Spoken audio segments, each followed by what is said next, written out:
Hey everyone, I just wanted to make this little video to break down some of my findings from my internship project this summer. This will basically be the Spark Notes version of about 3 interviews that I had that ranged from roughly 30 to 40 minutes over the course of the last few weeks. And so the first question to address this, I would like to say, the grand challenge chosen. For this project, I chose the grand challenge to close the health gap. And specifically within that challenge, I focused on priority number 5, which is to foster the development of an interprofessional healthcare workforce. And so just going off that, from the Grand Challenge website, there's a note saying, according to the Bureau of Labor Statistics, the demand for social work healthcare workforce will outpace that for all other occupations. Between 2014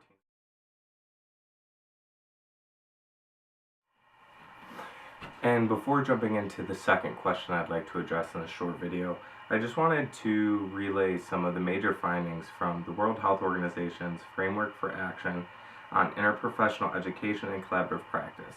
This came out in 2010, and it was really a pretty instrumental part of this whole project, because a lot of the conclusions that I've reached through my interviews, as well as with the research leading up to these interviews, that helped sort of guide the questions and the development of the structure I was working towards, came from this report. And so just a few of these. And so basically the example of interprofessional education is when students from 2 or more professions learn about, from, and with each other to enable effective collaboration and improve health outcomes. And then furthering that, this type of education is essential to preparing a collaborative ready workforce. So basically, without training these students from day one throughout their undergraduate and graduate careers, we will not be able to piece together the workforce that we need right when they step out. And that's really a defining theme throughout this project. And then, here we go. And then basically this is something that as social workers we all know, but it's also why social workers are so important to these workforces. Collaborative practice strengthens health systems and improves health outcomes. We all know this. We work collaboratively within the social work profession, referring clients and stuff like that, and we all have sort of our own specialty areas that we focus in. But especially when we extend outside of our own profession, that's where we can really get the best outcomes for the clients, and so that's what interprofessional teams are solely focused on. And then so moving on from that a little bit, this was a part I found interesting from this report. It says, effective interprofessional education fosters respect among the health professions, eliminates harmful stereotypes, and invokes a patient-centered ethic in practice. And so I think we've all sort of come to grips with the fact that many people don't know what social workers are capable of, and some might look down on us if they're physicians or nurses or something along those lines. But I thought that was interesting, because when you do really effective interprofessional teams and folks are trained in a way that allows them to really recognize the strengths of each profession, you're going to get more mutual respect versus where everyone kind of holes into their own profession and is hesitant to reach out to other professions and areas and specialties that might be able to have a little bit stronger results. And then this, continuing on that, says, moreover, the profession must articulate clear, consistent messages about how social workers can identify and meet these needs, especially as a part of a transdisciplinary healthcare team. And that's something that's going to be a common thread throughout all 3 interviews I had. And so I'll save that for a few questions down the road, but I just wanted to give that brief introduction.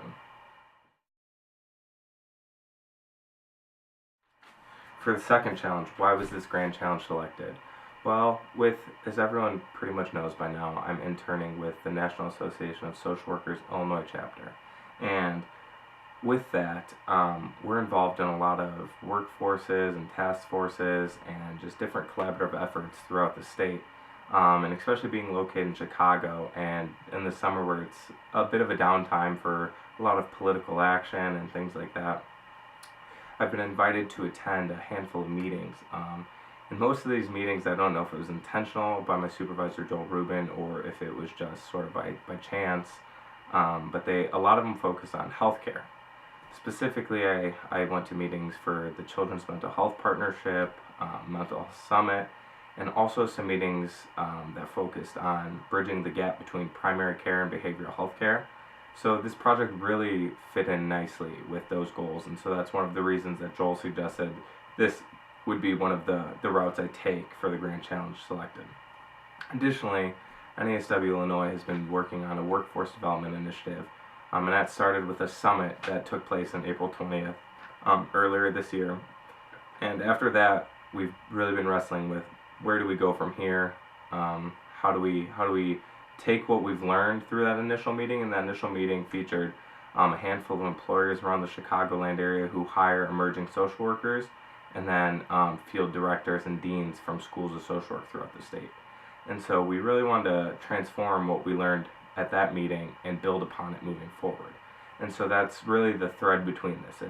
It's a mix of what I've been doing since joining NASW, and as well as where NASW is looking to get feedback and build upon in the coming months after I leave with my internship. So this project, I'm really hoping to take what I've learned and just relay those to the stakeholders involved. So for the third question here, I would like to address the design of this project as well as what my conclusions were at the end of it. And so basically what I did was I researched all about interprofessional health teams. I looked on the Grand Challenge website, I dove into some scholarly journals, and I basically wanted to know more about the issue. And so once I got most of the preliminary research out of the way, I started to design some interview questions. And so these range from where do you work, what's your experience at working with interns or emerging social workers, so those are folks who are 1 to 3 years out of school, in my own personal definition.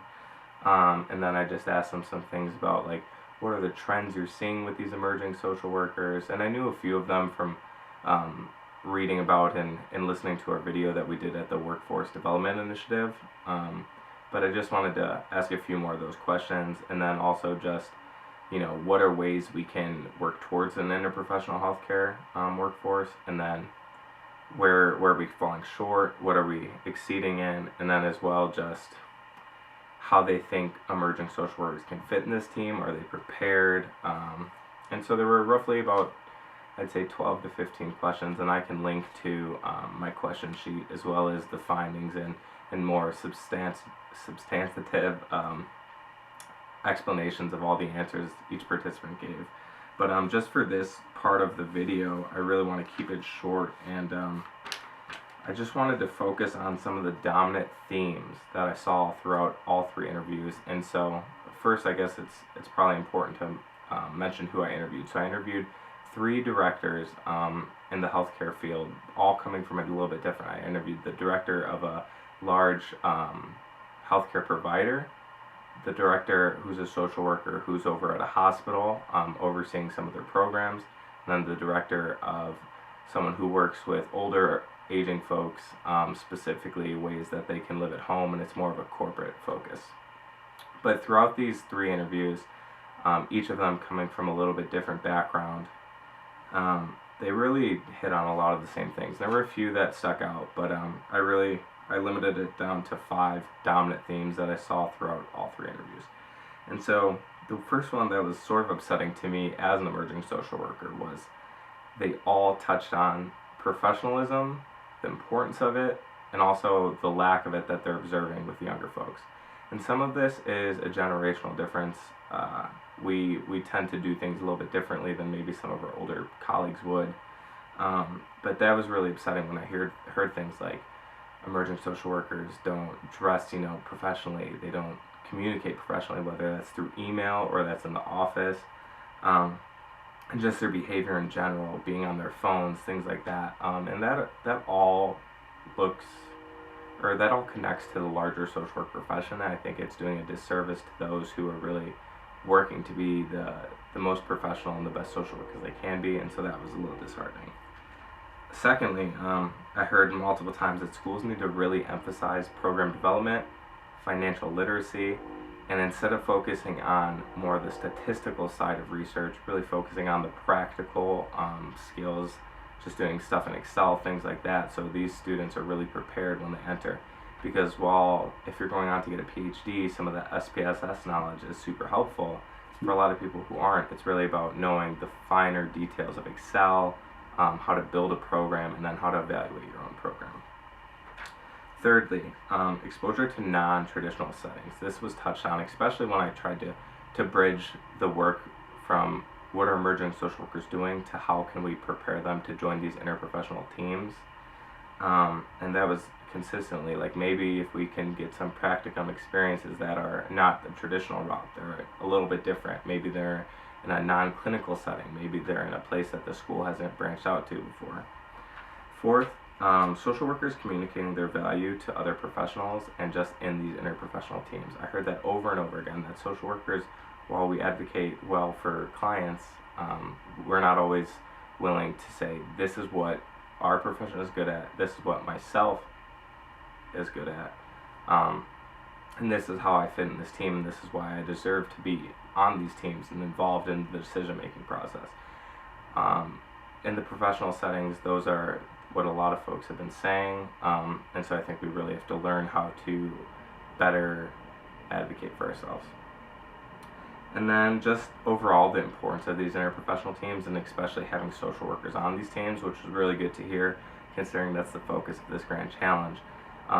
All three folks mentioned that social workers can see the person and environment. That's what we're trained to do. That's what so much of our schooling entails, versus other professions might just see an issue or a physical ailment and they immediately think, this is how I'm going to treat this, only focusing on the physical issue or the medical issue, whereas social workers would consider a lot of things about their environment, some stress factors, what's their home life like, what's their neighborhood like, are they getting enough to eat, do they have enough money to do other things, and so that was an important piece, and I want to touch on that a little bit further moving forward.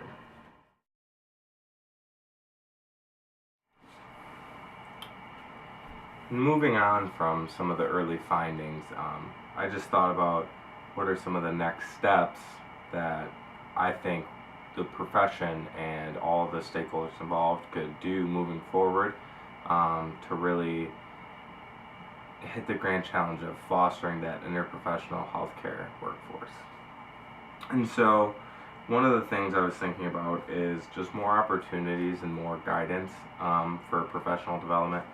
Things like networking events, sort of like CEU trainings, although we're not licensed so we wouldn't get CEUs, but just some of those similar trainings, potentially